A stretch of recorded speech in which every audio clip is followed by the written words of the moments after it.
The technology used for this project was a vital part in creating my final products, from taking the photos to editing them and then making the pages themselves.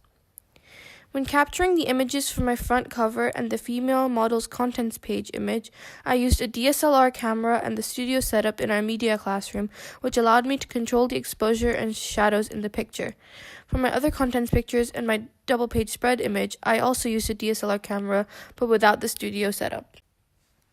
For the lighting, I used artificial studio lighting in my cover photo and female model photo on the contents page. This was because it was conventional for cover photos to be shot in such lighting, and also the effect I wanted for the contents page image was for it to appear like she was performing at a concert, which I think I kind of achieved through artificial lighting in the photo and adding light leaks on top of the image through Photoshop after watching a tutorial.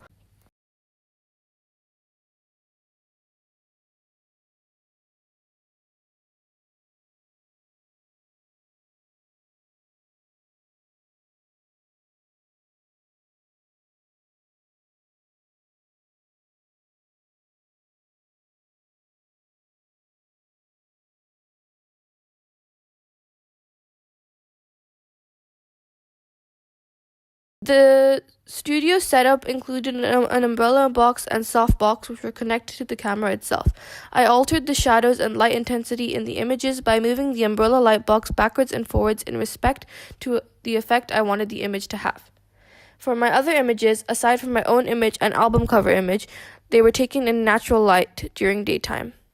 Then, in order to edit my images, I used the application Lightroom Classic CC to improve the quality and effect of my images.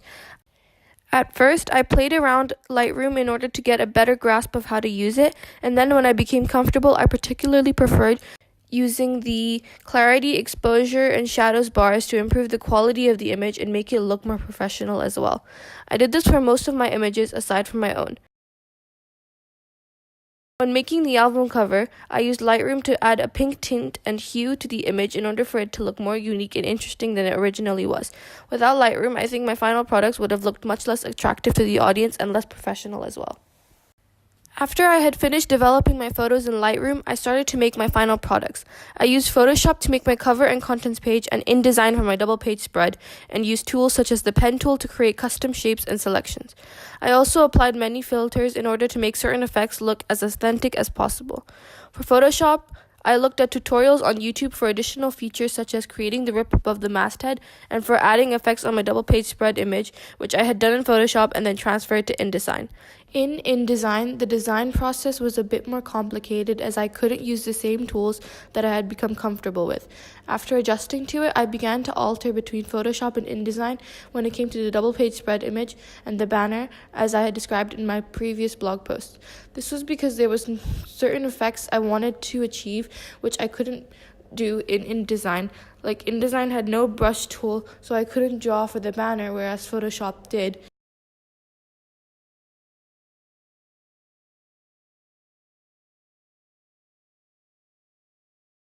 I utilized Blogger to log all my progress, research, and planning when it came to this project. This was convenient as everything was in one place, and so I could look to my blog when I didn't know what to do, as I explored things like conventions and gender representation in pop punk. I browsed the internet to find and accumulate information for any research and planning posts for my blog. Through the internet, I was able to find photos of magazines in my genre and even media packs belonging to these magazine companies that helped me better identify and understand my demographics so my products could be as successful. My source for all the tutorials I followed when creating effects was YouTube, and I also uploaded any screen recordings I made of the effects and when using Photoshop on my channel, where from there I could upload these videos to my blog. I even uploaded my evaluation question 1 and this video on YouTube as well. For question 3, however, I used SoundCloud to upload a podcast and Prezi to create a presentation for my answer to question 2.